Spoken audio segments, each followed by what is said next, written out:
how social media led to horrible crimes in rap, King Von and Pop Smoke. Much more dangerous than the days of old when it was just like a wax battle and maybe you ran into each other on the street. It's not as you know, it's not as big as it is now, you know, because like you said, one tweet, a viral video, and people can respond on the dissing like so much faster these days. And social media is one hell of a war zone. Rap beef has now evolved to play out on the biggest stage in the world. Rappers are not shy of airing out their grievances, and that's when drama begins to boil to the surface. Some of the worst enemies in the rap industry were carried out because of a beef that started on social media. Let's take a look at some of them. Part 1, King Von's mistake. Von ends up bumping into him and then instantly starts punching him in the face, from what I've seen in the video. And then all hell breaks loose. Yeah. You see little Tim, he approaches the situation and he just starts to open fire. Well, Von gets shot 4 times. You get shot once. And there were 2, I guess, off-duty police officers. I think it was 2 or 3. 2 or 3. I'm not sure the amount. They started to open fire.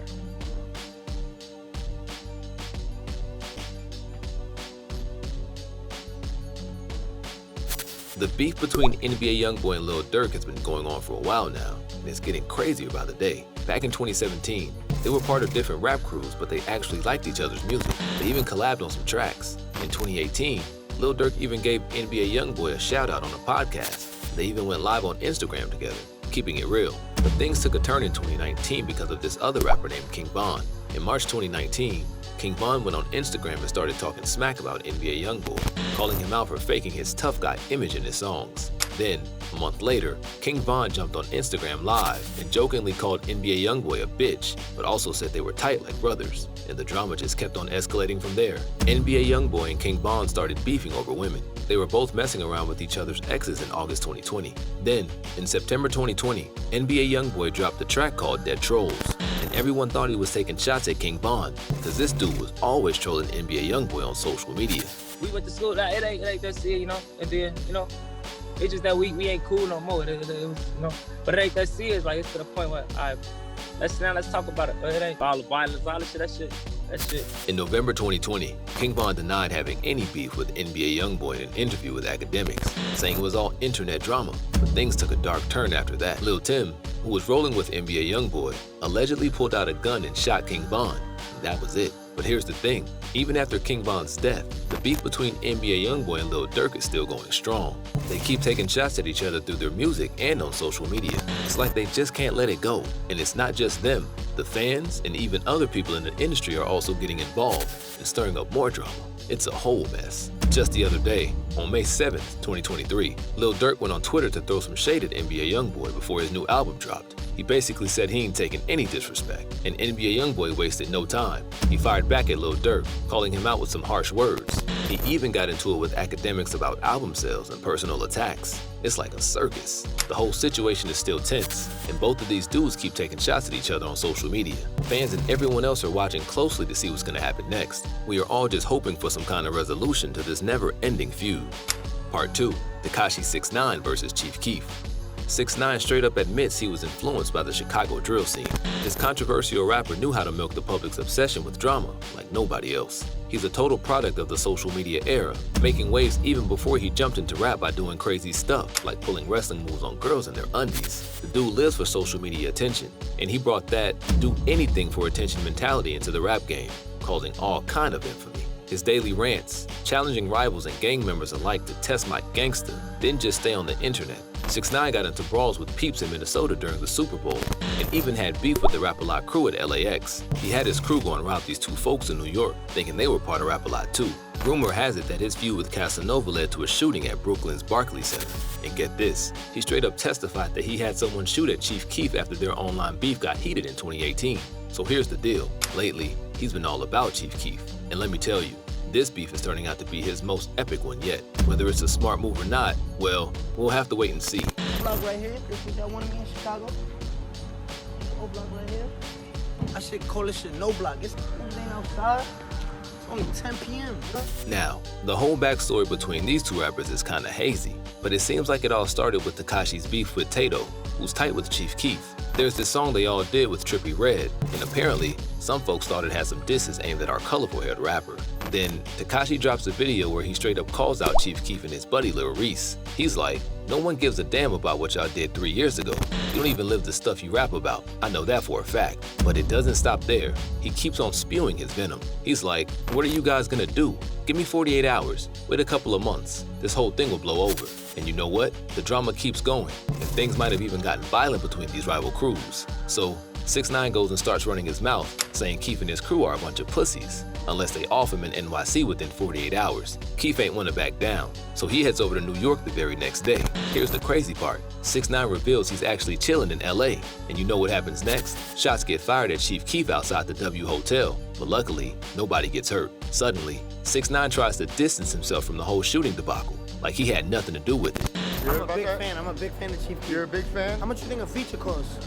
You know, you guys had some back and forth on Twitter and, you know, Instagram and stuff. My It's account, all good though? Yeah, my account be getting hacked and shit, but I'm a big fan. Oh, your account was hacked. 22. You heard that Ace of Diamonds, they banned you from going there. And I threw too much money in there. You th- Some so you person- brought too much money in there, It's too that's much why money. they were intimidated. They try to compete with me. They try to compete with me throwing money. But why would you try to compete with a platinum recording artist? So he ran out of money, got mad, threw the money, smacked him in the face. You care? Even though 6ix9ine ended up in jail alongside the 9 Trey Bloods he snitched on, his strategy was kinda working for a while. He knew that the internet loves shocking content, and he turned all that attention into cold, hard cash. The crazy notoriety he gained from all that beef helped him gain a massive fan base and skyrocketed his ass to the top of the Billboard charts. Starting beef, grabbing attention, and turning all that hype into sales became a risky blueprint for anyone who wanted to blow up fast on social media.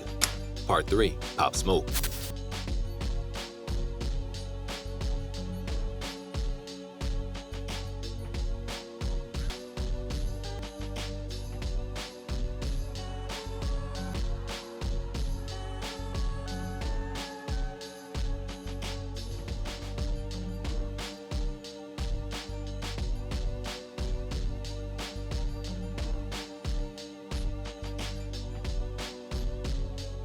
We're still talking about the all too familiar tale of social media leading to some serious trouble, and Pop Smoke's case is a prime example. This dude was on the rise, reaching the peak of his career when a careless post cost him everything.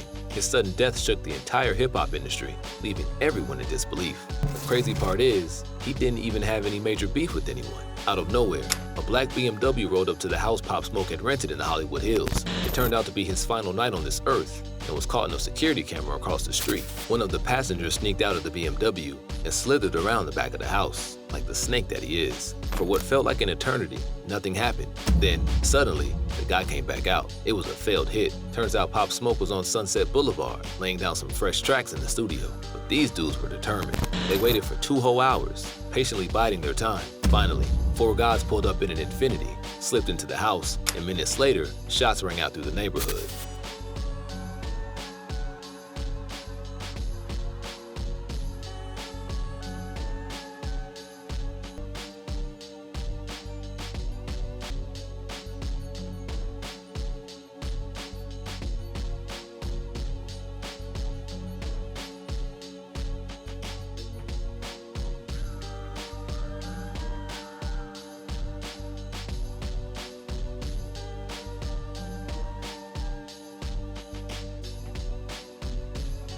And just like that, Pop Smoke was gone forever. They say Pop Smoke was shot and killed during an early morning break-in at a home in the Hollywood Hills. All police are saying right now is that they got a 911 call just before 5 a.m. The radio call was called in by someone from back east and stated a friend of theirs' home was being broken into by multiple suspects and that one of them was armed with a handgun. Now, Detective Jackson, who was based in New York City, was called in to investigate. As he walked through the rooms of the house, he stumbled upon 3 shell casings upstairs, evidence of the chaos that had unfolded. In the kitchen, there was a black gift bag from Amiri, a fancy clothing brand that Pop Smoke often mentioned in his songs. See, the problem was that Smoke had posted a picture of that bag on Instagram, inadvertently revealing his address. As soon as the talent manager from his record label saw it, they freaked out and asked him to take it down. The detectives looked into the surveillance footage from nearby houses. 2 vehicles caught their attention, the BMW, and the Infiniti. They managed to catch glimpses of the license plates, and after some digging, discovered that both cars belonged to a 19-year-old guy named Corey Walker. Armed with the warrant, the detectives got access to a Google account linked to an email address Walker had used to buy the Infiniti. But even with cell phone records and internet activity, they still didn't have concrete evidence to make any arrests. It was frustrating. Then, 3 months after the tragic incident, a breakthrough came unexpectedly. They overheard a conversation between a 15-year-old boy and his cellmate. The boy had been arrested for something unrelated, and little did he know, the cell was rigged with hidden recording devices. The investigators listened intently as the boy spilled the beans about what went down that night. According to the boy's account, after seeing Pop Smoke's Instagram post about the bag and the address, he and his buddies came up with a plan to rob him. They wanted his flashy gold chain and diamond-studded watch. When they confronted Jackson and he put up a fight, the boy admitted to pistol whipping him before firing 3 shots from a 9mm Beretta into his back. Sadly, they only managed to snatch the watch, which they sold for a measly $2 grand. Well, recently, some of the news that came out, was that Pop Smoke's killer is only gonna get 4 years because he was only 16 or 17 when it happened. Oh yeah, now that's possible because you got juvenile life, so that might be what he got. And once he become an adult, you know what I'm saying, they gotta let him go. The whole situation was a tragic mess, all starting from a thoughtless social media post. It's a dark reminder of the dangerous consequences that can arise in this digital age. Other times, social media got messy. These young rappers grew up in a world that's straight up wild, and they're following in the footsteps of their OGs, without a doubt. They're part of this new generation that can't really separate the streets from their hustle. And the sad thing is that they're getting rewarded for it, at least for now. Could there be anything that could be done with, let's just say, you and Young and Ace sitting down together and saying, look, a lot of shit happened on both ends. We have to just basically, we don't have to be friends, but we got to get past this. It probably happen sooner than later. You never know what God got planned, I told him that a couple times. It sounded like he wants to somehow work things out. Are you open to working things out? He want to work stuff out because he don't know me for real. So it's like he got what he wanted. Like he got the fans. Like, you know what I'm saying? He went up. So now he got what he wants. So now it's like, you know what I'm saying? Like I said, bro, I don't know him. One of the biggest beefs we've seen was the Fulio and Youngeen Ace one, which even got their whole squads involved. And man, they aren't holding back on social media. Remember when Youngeen Ace's boy Queso got football player Leonard Fournette to hold up a Mike Bibby jersey? Crazy thing is, he had no clue it would rub Fulio the wrong way, because that jersey belonged to Fulio's homie Bibby, who tragically got taken out, allegedly by Queso. And get this, they even took advantage of that Clubhouse app craze for a hot minute. They hosted rooms where they straight up went at each other, just feeding into the frenzy. It's messed up, but you know what? Some people see it as a twisted rap marketing, catering to their fans who crave all the juicy drama. So yeah, that's the deal with these young rappers in social media.